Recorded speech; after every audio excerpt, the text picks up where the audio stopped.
নমস্কাৰ দৰ্শকসকল, আমি প্ৰদৰ্শনী গৃহৰ মাজতে আৰু এটা আমি দৃশ্য দেখিবলৈ পাইছোঁ। ইয়াতে কেইগৰাকীমান ভগ্নী আৰু বাইদেউহঁতে মানে শ্ৰদ্ধালুসকলক সেৱা আগবঢ়াই আছে। ইয়াত আধ্যাত্মিক পুথি সন্ত ৰামপাল বৰুৱাৰ লিখিত পুথি আমি দেখিবলৈ পাইছোঁ। সেই পুথিসমূহ ইয়াত সজোৱা আছে, টেবুলত সজাই ৰাখিছে আৰু সেই পুথিসমূহ শ্ৰদ্ধালুসকলক বিনামূলীয়াকৈ প্ৰদান কৰিবৰ কাৰণে তেওঁলোকে এই সেৱা আগবঢ়াইছে। মই এগৰাকী ভগ্নীৰ কাষলৈ যাব বিচাৰিছোঁ। তেওঁলোকে ইয়াত বহি আছে আৰু তেওঁলোকে লিখা মেলাত ব্যস্ত আছে। মই কেমেৰা পাৰ্চন অনুৰোধ জনাইছোঁ তেওঁৰ কাষলৈ নিবৰ বাবে। नमस्ते जी। नमस्ते जी। क्या नाम है बहन जी? जी सोनाली दासी। बहन जी, आप लोगों ने यहाँ पे जो ये पुस्तक टेबल पे रखा है तो ये किस उद्देश्य से रखा है?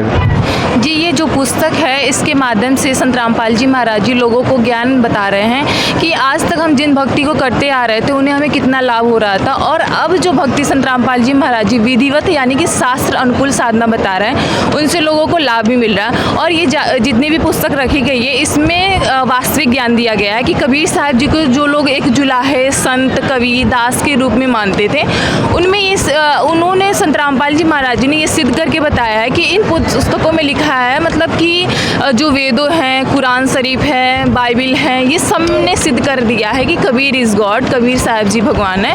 तो उस चीज़ को संत रामपाल जी महाराज जी एक रेफरेंस के तौर पे ज्ञान गंगा बुक है और फिर हिंदू साहिबान, ये सारी बुक्स हैं, ये सारे को इसमें बताया गया है कि कबीर साहब जी भगवान हैं। और जो कबीर साहब जी को मानते थे कि कबीर साहब जी के माता पिता थे और उनकी पत्नी थी, उनके बच्चे भी थे, तो उन्होंने इसमें इस विषय में कहा है कि ना मेरा जन्म ना गर्भ बसेरा, बालक बन दिखलाया, काशी नगर जल कमल पे डेरा, तहाँ जुलाहे ने पाया, मात पिता मेरे कछुनाई, ना मेरे घर दासी, जुल्हे के सुल्तान कहाया, जगत करे मेरी हासी।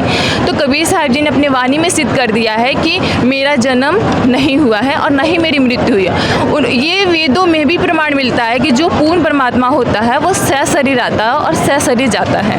और बहन जी, जो हमारा जो वर्तमान समय में ये पढ़ा लिखा समाज है, फिर भी लोग ये जो संत रामपाल जी महाराज द्वारा लिखित पुस्तक ज्ञान गंगा, गीता तारा, ज्ञान अमृत, इस पुस्तक को लेकर विरोध करता है समय समय पे, तो इसके बारे में क्या कहना चाहेंगे? देखो जी, विरोध तो तब होता है ना कि जब ऐसा होता है कि परिवर्तन नाम विरोध का होता है। जहाँ पे हम परिवर्तन करते हैं वहाँ पे विरोध तो होना ही होना है। आपने पिछला इतिहास भी देखा होगा कि जितने भी समाज सुधारक हुए हैं, अगर उन्होंने समाज को एक नई दिशा दी है तो उनका विरोध ही हुआ है। तो इसी तरीके से संत रामपाल जी महाराज जी इन पुस्तकों के माध्यम से सही भक्ति बता रहे हैं और लोग इसे अनजाने में न समझ के विरोध कर रहे हैं। यही कारण है विरोध का केवल। और एक आप शिक्षित युवा होने के नाते आपसे जानना चाहेंगे, संत रामपाल जी महाराज का जो ज्ञान है इसके आधार पर समाज में आने वाले दिनों में क्या परिवर्तन लाएगा? ये क्वेश्चन तो बहुत ही अच्छा है कि क्या परिवर्तन लाएगा। देखो, समाज में जो परिवर्तन आ रहा है अभी भी देखने को मिल रहा है कि सतयुग जैसा माहौल बनेगा। संत रामपाल जी महाराज जी ने बहुत सी ऐसी पुस्तकों के माध्यम से भी बताया है कि आने वाले टाइम में लोग केवल एक परमात्मा की भक्ति करेंगे और लोग सुखी भी होंगे। लोगों में जो नशा, चोरी जारी, रिश्वतखोरी, ये अपनी एक चरम सीमा पे पहुंच चुकी है और संत रामपाल जी महाराज जी इसे जड़ से समाप्त करना चाहते हैं। और बहुत से ऐसे लोग जो भी जुड़ रहे हैं, आज नाम दीक्षा ले रहे हैं, वो इन सब बुराइयों से बिल्कुल दूर हैं, चाहे वो नशे की हो।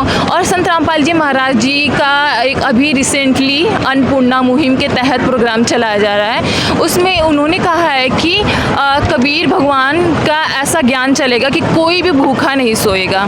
तो ये आज सार्थक सिद्ध हो रहा है, एक सतयुग जैसा माहौल बन रहा है संत रामपाल जी महाराज जी की दया से। अंत में आप युवाओं को क्या संदेश देना चाहेंगे? जो लोग नशे से ग्रस्त है उन लोगों के लिए क्या संदेश देना चाहेंगे?